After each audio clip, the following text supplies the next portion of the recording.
Mrs. Merritt says that after years of forgiving her husband's lies, infidelities, and betrayals, she's had enough. Now, if he can't pass the lie detector test, he'll have to pack his bags. Today on Divorce Court. The Honorable Judge Starr presiding.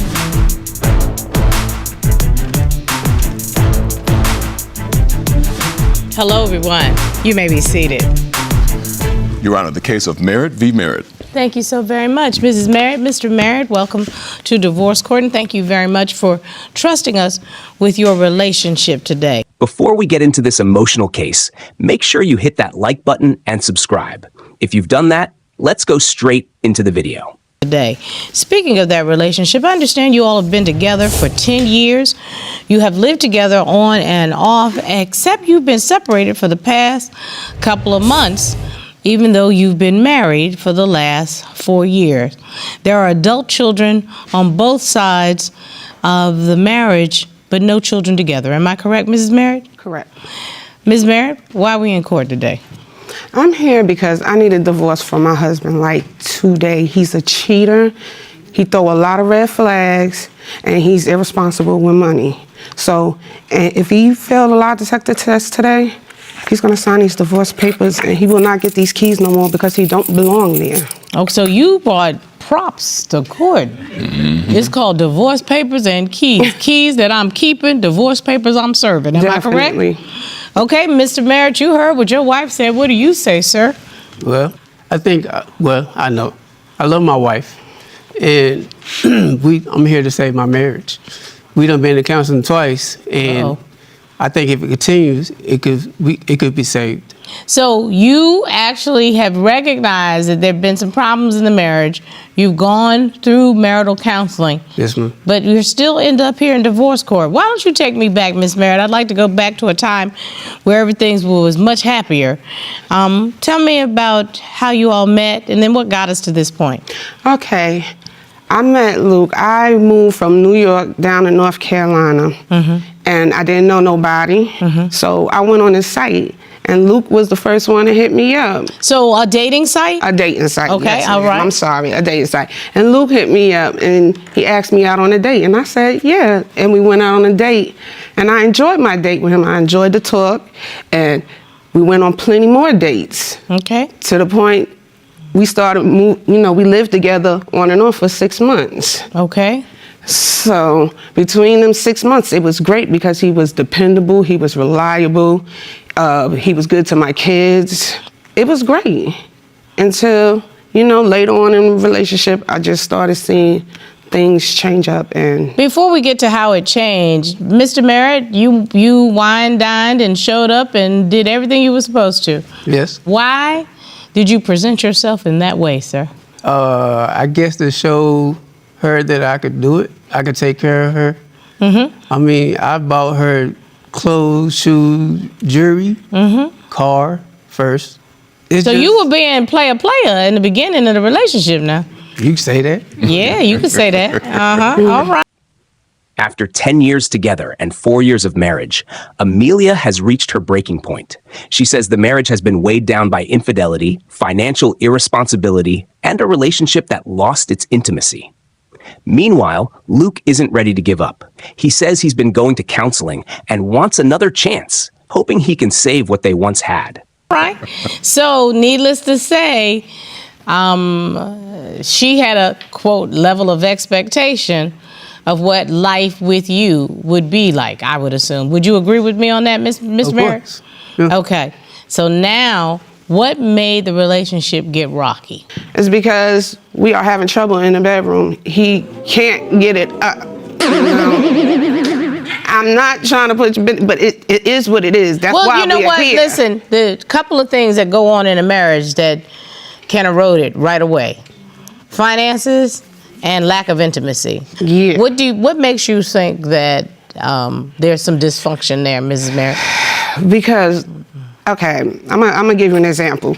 There was one time I tried to spice up the moment. I went and got lingerie, got my hair done, got my nails done. Even got some body oil. Something I don't ever do. When I got over there, to him, I try to, play it off like, hey, I'm the naughty nurse. I'm talking dirty and stuff like that. It's your husband. That's what you're supposed to do. Right. So I'm trying to spice it up. And he's laying down. So now I'm like rubbing on his chest, putting the oil on his chest all over his back. And I get down there and I'm starting to rub. And this is all I'm doing because it's not rising up, And it's like, okay, he has sickle cell, so maybe one of his medications, could have did it. So I'm like, okay, I'm gonna let that slide. So the next time, which I said, let's chill out for a week, let your medicine get in you. Then my menstrual came, so that's like 2 weeks now. So I was like, okay, this should be good enough. I went back out, got some more lingerie. This time I tried to do it better. I went and got music for us. You set the mood. Candles. Yeah, I set the mood. Candles, music, body oil, all that. Getting better, even a better outfit. Thinking this was gonna work this time. So I go over there.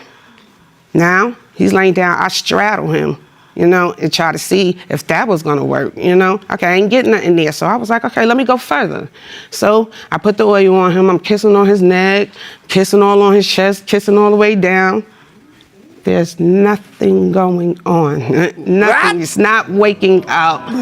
Wow. And I'm like, what is it? Is it me? Is he not attracted to me? I understand, Mr. Merritt. See, my father had just died, so I'm grieving, I didn't know how to take it.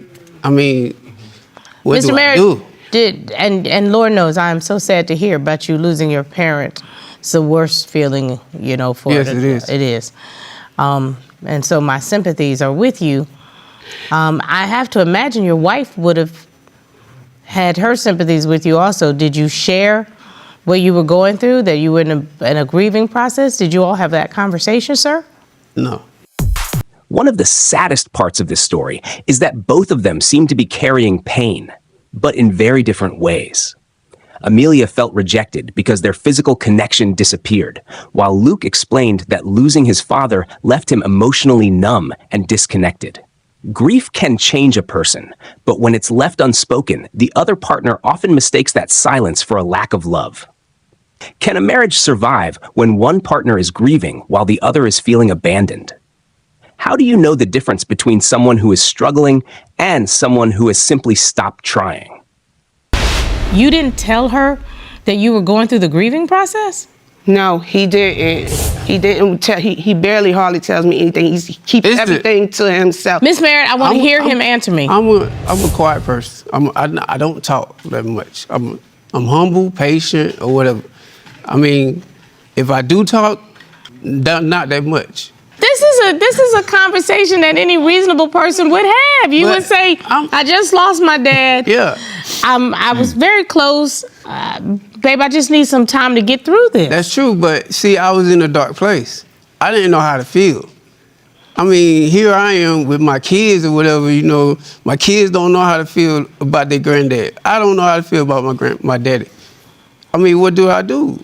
You talk to your wife. I know I talk to her, but see, we don't stay in the same place. Well, we didn't stay in the same apartment at the time. So here she is over here, I'm over here. We hardly see each other.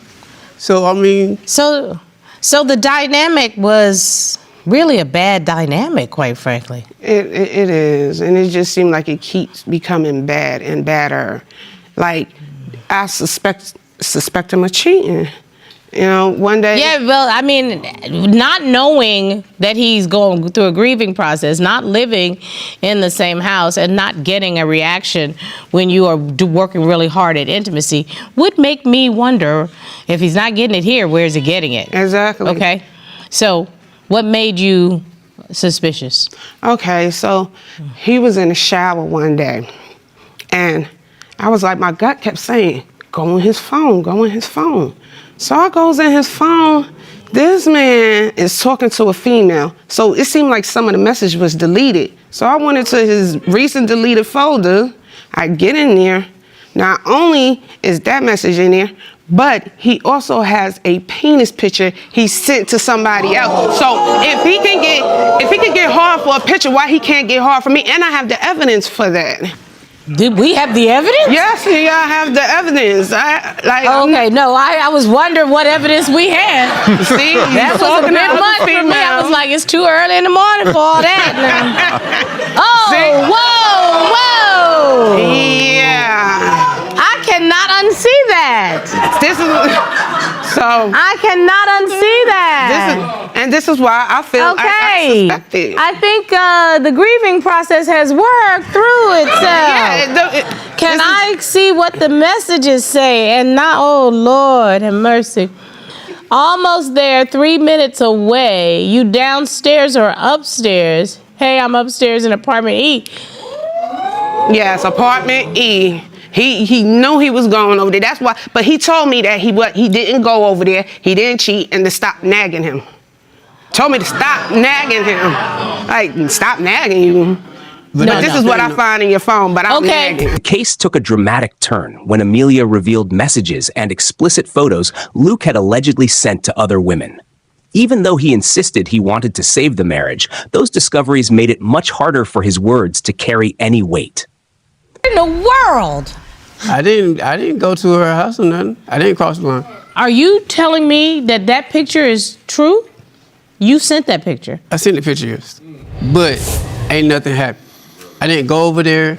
I didn't do nothing. Well, then you went to sleep very upset if nothing happened. Okay, because that right there says something was about to happen. Thank you. Yeah. But he could get it up for somebody else, but he can't get it up for me. So Miss Merritt has every right to suspect that you are cheating. I met the girl at the gas station. I met her when she had her little friend. So in other words, were y'all separated at the time? Yes. I thought you were having problems intimately because of the grieving process. Clearly you met somebody. Yeah, I did, but I was feeling, at the time I was feeling awkward or whatever, and here goes me being in my grievance. I just wanted attention. So are you trying to convince me that, okay, you said you didn't have sex with her? No. So in other words, you visited Cheaterville, but you didn't move in. Mm-hmm. Right. Mm-hmm. Yeah.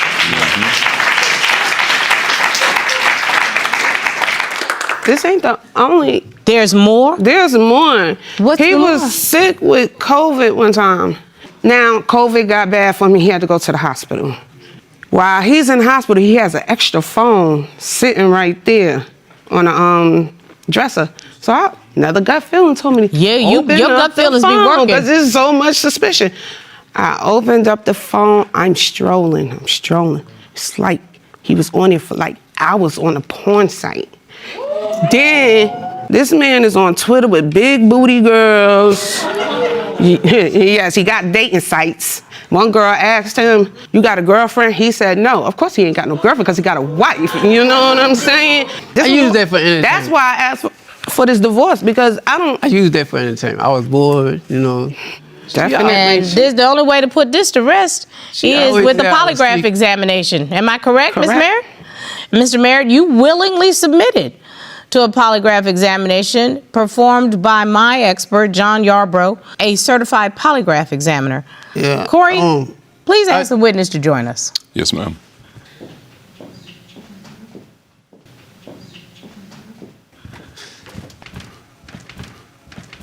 Hello, Mr. Yarbrough.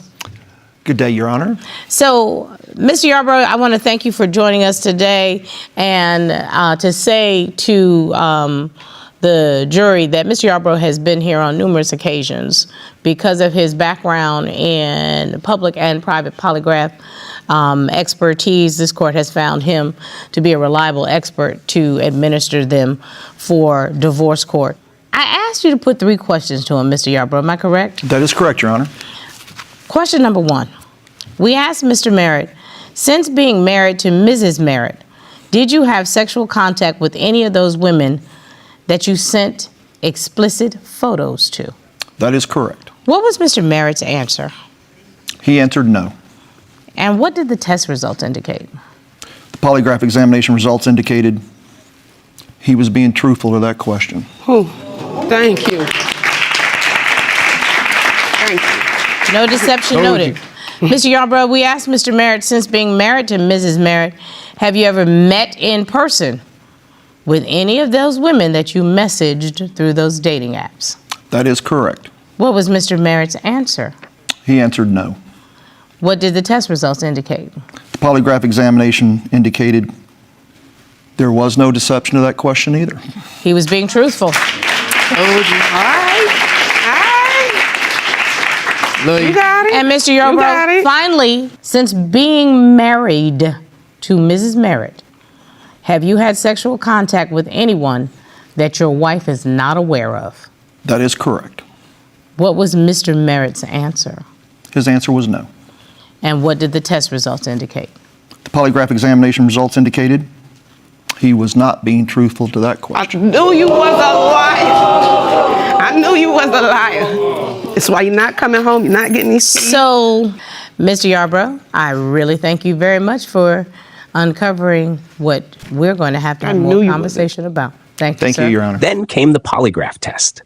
Luke passed questions about meeting women from dating apps and having physical contact with them. But he failed the final question about whether he'd had sexual contact that Amelia didn't know about. For Amelia, that was the confirmation she needed. Judge Starr Jones supported her decision to move forward, reminding her that there comes a point when protecting your peace is more important than holding on to a relationship that's repeatedly broken your trust. Looking at the bigger picture, rebuilding a marriage requires more than apologies and good intentions. Trust is repaired through consistent honesty and accountability. When doubt keeps returning and new evidence keeps reopening old wounds, love alone may no longer be enough to keep two people together.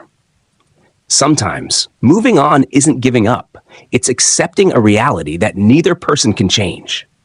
If trust is broken over and over again, is there ever a point where forgiveness is no longer enough? Would you stay because someone promises to change, or leave because their actions have already answered the question? Mr. Merritt, what's going on, sir? Nothing. I don't know who I cheated with. Go sit up there and just keep lying and lying and lying. I'm not stupid. I'm not dumb. Okay. And you know that by far. So don't sit up here and play me like I'm stupid. Okay, but- Because that test ain't gonna lie. You're the liar, like you always been lying. Like you're a whole liar. That's why I can't stand you. That's why I'm getting this divorce. Like you're out of my life for good. Like I'm done. Like I'm tired. Mr. Merritt, You don't love there's me. been something going on with you that you have not disclosed to your wife, and you just got put on full blast monkey. It was But good. something else was going on, It was right? a girl from the station, from the gas station. It was the girl from the gas station. Mr. Merritt, is there something that you want to say to your wife? Yes, ma'am. I'm sorry. I love you. We got a beautiful home. I want to come back home. I'm done. I'm not gonna do this no more. I'm tired. I've been tired. We've been doing this 10 years. Actually, today's our anniversary. Today's our anniversary, and this is how I gotta find out about my husband. Miss Merritt, you brought divorce papers to court. I did. May I have them, Yes, you may. Corey?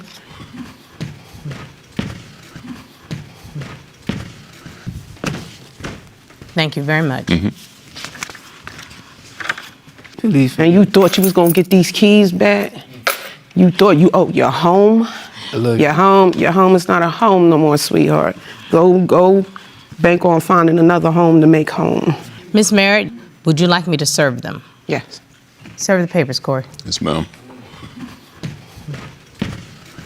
You've been served. He's a whole liar. Like, I'm not gonna be sitting around no liar. I've been doing it for 10 years. I'm not gonna do it for 10 more. I'm not even gonna do it for another day more. This is not how it was supposed to be. Like, a marriage is supposed to be sacred, and you just keep stepping out and just keep stepping out, and you won't stop. Like, when enough is gonna be enough? When you think I'm gonna have enough? Mrs. Merritt, I can't force your husband to sign those papers, but I can provide you with the transcript that he has been served, and you can go into civil court, and you can start divorce proceedings in that manner. But one thing I can do is support your decision and have you keep your keys and have you walk into the next phase of your life if you're ready to go. Corey, escort the plaintiff out so that she can walk into the next phase of her life. Yes, ma'am. You wanna come this way now? Miss Merritt, head up and put some strut, okay? Okay. Thank